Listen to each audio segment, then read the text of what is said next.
Holiday থেকে এসে টানা কাজ করার পর আজকে অনেক দিন পর হাজব্যান্ডের বন্ধ আছে, সো আজকের ব্রেকফাস্টটা হবে স্পেশাল।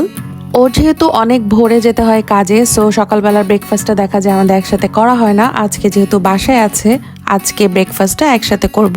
হ্যালো এভরিওয়ান, আসসালামু আলাইকুম, welcome back to my channel with another new vlog. So husband wife দুজন তো দুই মেরুর প্রাণী, তাই না? একজন খাবে পরোটা আর একজন খাবে ব্রেড। সো আজকে সকালবেলা নাস্তাটা ডিফারেন্ট করব, একজনের জন্য ব্রেড আর একজনের জন্য পরোটা। আমার বাসায় এই চিজটা ছিল, তো ভাবলাম এটা ইউজ করে ফেলি। আমি প্রথমে ব্রেডটাকে সাইডে দিয়ে একটু এইগুলো কেটে নিয়েছি। এরপরে আমি এখানে যে এই চিজটা আছে এটা হালকা একটু মেল্ট করে এখানে লাগিয়ে নিব।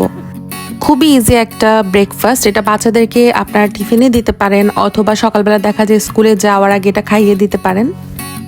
বাচ্চাদের জন্য এই ব্রেকফাস্টটা খুবই ভালো হবে। আর এখন আমি নাটেলা লাগিয়ে নিচ্ছি ব্রেডের ভিতর। আর নাটেলাটা আমার বাসায় প্রায় থাকে, দেখা যায় মর্নিংয়ে খাওয়া হয়। দেশে থাকতে রুটি ভাজি বা পরোটা চা এগুলো তো মাস্ট, বাট এইখানে আসার পর শর্টকাটে যা খাওয়া যায় বা করা যায় সেটাই খুঁজে বের করে নিয়েছি সবাই। ব্রেকফাস্টটা রেডি করতে সর্বোচ্চ 5 থেকে 10 মিনিট সময় লাগবে, আর চটজলদি একদম হয়ে যায়। আর আমি এটা বাইট সাইজে কেটে নিয়েছি যেহেতু মেয়েকেও খাওয়াবো। সো এই যে ব্রেকফাস্টটা আমাদের রেডি হয়ে গেছে। আর ব্রেকফাস্ট করার পর আজকে আমরা একটু বের হব, যেহেতু অনেকদিন পর হাজব্যান্ডের বন্ধ আছে।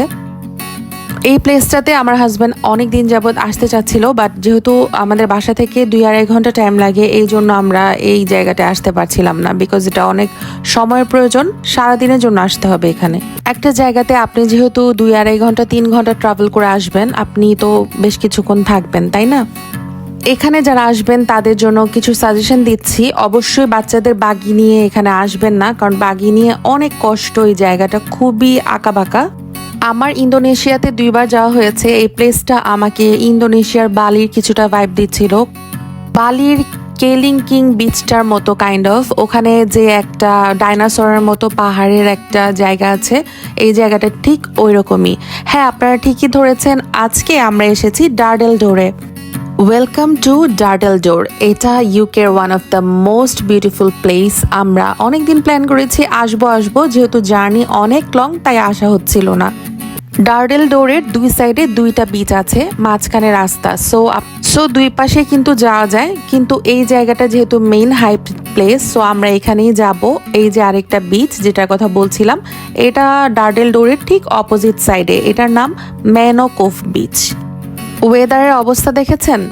ঠান্ডা কিন্তু তেমন একটা নেই, কিন্তু একদম ক্লাউডি। আজকে ওয়েদার দেখেছি বৃষ্টি হবে না, বাট এরকমই থাকবে আকাশের অবস্থা সারাদিন।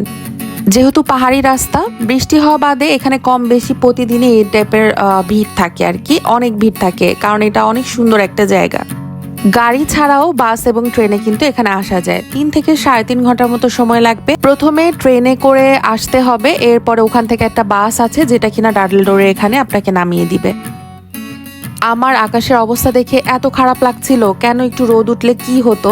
তো যাই হোক, প্লেসটা অনেক সুন্দর, এই জন্য অনেক হ্যাপি ছিলাম আমরা। আর এই জায়গাটা কিন্তু একদম ন্যাচারাল, কোনো একটি ইরোশনের কারণে এটা একটা ডোরের শেপে হয়ে গেছে, আর সেখান থেকে এটার নাম হয়েছিল ডার্ডেল ডোর। খুবই বিখ্যাত ইউকেতে। আমরা যখনই কারোর সাথে কথা বলতাম, ওরা জিজ্ঞাসা করতো ডার্ডেল ডোরে গিয়েছো? যখন বলতাম না, তখন বলতো ইউকেতে এসে ডার্ডেল ডোরে যাওনি? এই জায়গাটা এত সুন্দর, তোমরা কেন গেলে না? আজকে ফাইনালি জায়গাটায় চলে আসলাম। তো আপনাদেরকে এখন আমি দেখাই যে আমরা কোথায় নামবো। দেখেন আমি কোথায় দাঁড়িয়ে আছি। এই পাহাড় থেকে আমাকে সিঁড়ি ধরে নিচে নামতে হবে।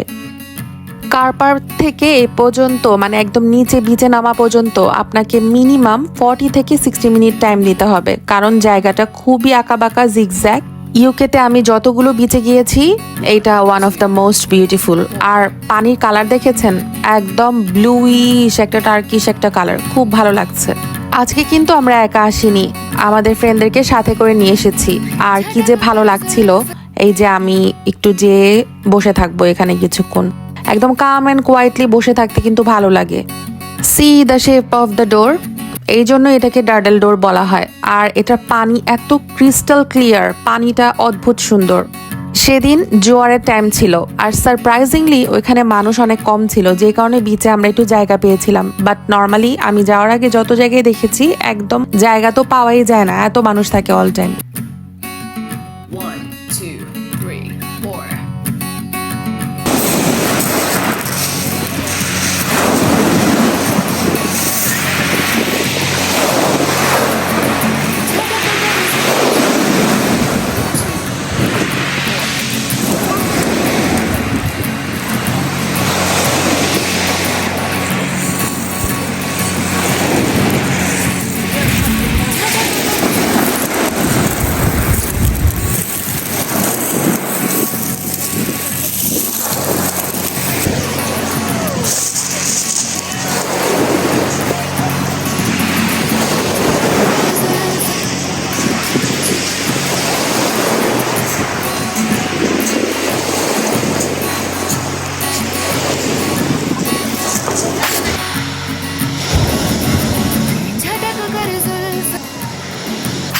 হ্যাঁ, এটা কিন্তু রক বিচ। এখানে যাওয়ার জন্য একটা ভালো গ্রিপ সহ জুতা পরে যেতে হবে, কারণ অনেক হাঁটতে হয়। সো ভালো জুতা যদি না হয় আপনার কিন্তু পায়ে ব্যথা পাওয়ার চান্সেস আছে। সারাদিনের জন্য রান্না বান্না করে ফুল ডে ট্রিপের জন্য এই জায়গাটা হতে পারে বেস্ট। খুবই ভালো লেগেছে সত্যি কথা বলতে। আর যেহেতু বিচে এসেছি আমরা পরেছি গাউন। অ্যান্ড গেস হোয়াট, আমাদের জন্য কিন্তু অনেক টাফ হয়ে গেছে, কারণ পাহাড় থেকে এত ঢালু পথ দিয়ে উপরে উঠতে হয়েছে, আবার নিচে নামতে হয়েছে। আমরা ড্রেস ধরবো নাকি আমরা উঠবো, সেটাই হচ্ছিল একটা চ্যালেঞ্জিং ম্যাটার। তো যাই হোক, ধীরে ধীরে ওয়েদার ভালো হওয়া শুরু করলো আর আমরা একটু এনজয় করলাম। আস্তে আস্তে মানুষ বাড়া শুরু করলো, আমাদেরও বেশ ভালো লাগছিল এখানে বসে থাকতে। 2-3 ঘন্টার মতো টাইম স্পেন্ড করেছি আমরা এখানে। আমার হাজবেন্ড আর ভাইয়া দুজনে হেঁটে বিচের শেষ মাথায় গিয়েছে দেখার জন্য যে ওই পাশটা কিরকম, আর আমরা এখানে বসে বসে মেয়েরা কথা বলছি, আড্ডা দিচ্ছি। যদিও আকাশটা অনেক ক্লাউডি ছিল, but the weather was really nice. আর সামার টাইমে যেহেতু কখনই ঠান্ডা পড়ে যায় বলাও যায় না, আমরা ভেবেছিলাম যে হয়তো ঠান্ডা পড়বে, বাট ওরকম ঠান্ডা ছিল না। ওয়েদার যেমনই হোক না কেন, পানির কিন্তু অলওয়েজ অনেক ঠান্ডা। এই পানিতে আমি জানি না এরা কিভাবে গোসল করে। এরা মনে হয় কোল্ড প্রুফ, এদের ঠান্ডা লাগে না। পানিতে পা ভেজানোর সাথে সাথে মনে হলো যে গায়ে একটা ঝটকা লাগলো, আর এরা এখানে গোসল করছে। দেখতে দেখতে আমাদের চলে যাওয়ার সময় হয়ে গেল। এখান থেকে উঠতেও যেহেতু 1 ঘন্টার একটা চক্কর আছে, এই সিঁড়ি বেয়ে পাহাড় দিয়ে উপরে উঠা, এই জন্য আমরা তাড়াতাড়ি চলে গেলাম আর কি।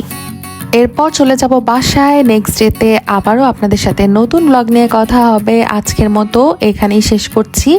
আর সবাই প্লিজ আমার পেজটি লাইক, ফলো এবং সাবস্ক্রাইব করে পাশেই থাকবেন। প্লিজ লাইক, ফলো এবং শেয়ার করবে আমার ভিডিওটা।